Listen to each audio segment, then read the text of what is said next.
Hi everyone, Karen here. I wanted to share with you how to do this card. Isn't it a cool background? I saw Heidi do this and I just had to do it because I just love it. And she did a Thanksgiving card, but for this one I did a thank you card. I mainly want to share with you how to do this background on this card because I'm going to do a happy birthday card and I got to use some other stuff. But the leaves, I do have a leaf die from Stampin' Up, but I don't have the stamp that stamps it. So for your leaves and for your card, you're going to want to use watercolor paper. It holds up very well with a lot of distressing and manipulating. It's very thick, and by the time you get done, you know, it holds up to it, okay? And you get a lot of dimension, okay? So what I did for my leaves, after I die cut them, and we're going to do the same technique to this watercolor paper for the card, but then after I get done with the colors, I fold it and use my tool to ink it and make all the little marks in it, okay? And then once I got done, I went around the edges and then I spritzed them with this Lindy Stamp Gang My Mojo Green, okay?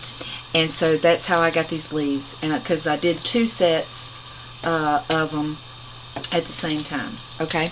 So that's the leaves that goes on that card. Now for your background, you're gonna want to you're gonna need some water, and you're gonna need a circle template. I have masked off the circles I want to use, so while I had it masked, I'm gonna do several cards.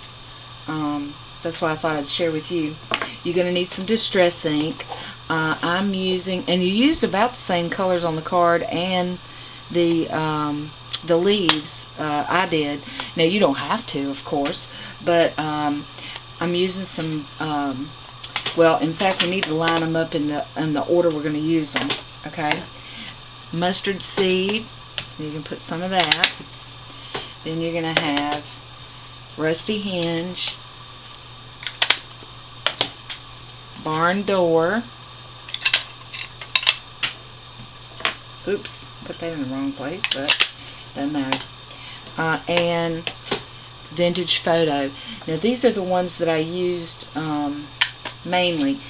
I did edge the card and edge the leaves a little bit with this walnut stain because it's a little darker, okay?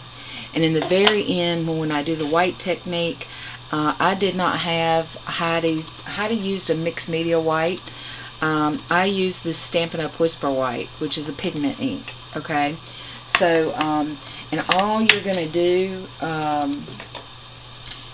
to start it is wet your paper good. You're going to wet each one of your inks. That'll save you time. And you're going to need a brush, okay? And you want to start dropping in your colors, okay? And if you don't have enough water, just spritz some more water on there. And look how the watercolor paper just is so good for this kind of thing. And no two cards are going to look alike either. I love that as well. That they're all just going to be, and you're just going to scribble in some patches of color. I mean, that's as easy as it gets, isn't it?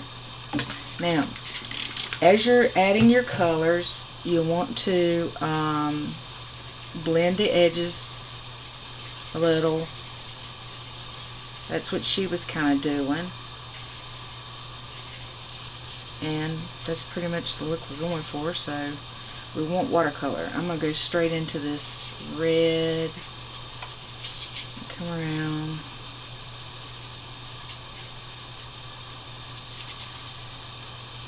And what I did was, because you do need this to dry before our next step, that's when I did my leaves. And so my card was drying while I was doing my leaves, which works out pretty good, doesn't it?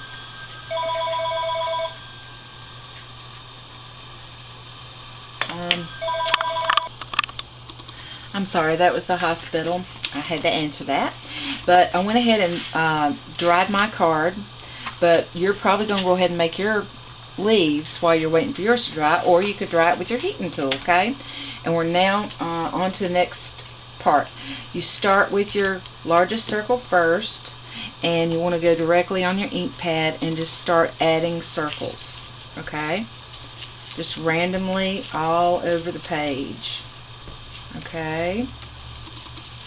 You want to go off the edge on some, because you want it to look random. And if you're going to make a bunch of cards, the ideal thing to do would be to do the whole piece of watercolor paper instead of, and then just cut it apart. I think I'll do that next time, because I just love this inking technique. You know, when you see something new for the first time and you just fall in love with it. Okay, so now I'm going to switch over to my medium circle, and you're just going to keep doing this until you fill in the whole card with all your colors. And so what I'm going to do is speed this up, and when I get to the white part, I'm going to cut back in, okay?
Okay. Now we're going to use the white pigment ink, and we're going to do the same exact thing. I did use this sponge. Now, I'm not sure like how hers would act versus this white pigment ink, but see how the white pigment is opaque. So I kind of lifted some back off, okay? But this kind of gives it like a dreamy kind of look. I really like it. It kind of blends the whole background in to the back. The very first time you re-ink, you want to pick it back up because it's just so dark. But from then on, you don't have to really do that. And see, this pigment ink, it stays on here a good several pouncings, as you can see. I hope I'm in camera. I'm not paying attention. And you also, as you're doing your circles, you want to be sure and go off of the page some of the time, okay? Because that just adds to the look of it. You don't want it.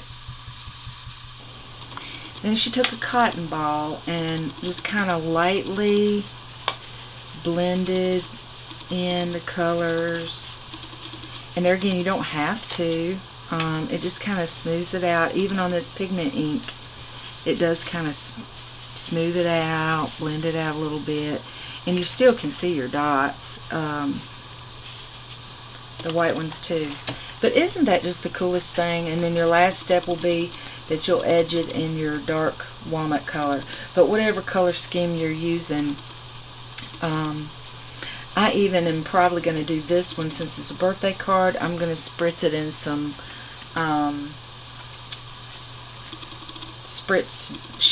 some shimmer spray, because I want it to be shimmery. But anyway, I hope that has inspired you like it did me. I don't know how many more I'm going to be making, but I hope that you'll make some. And have a super terrific day. Bye.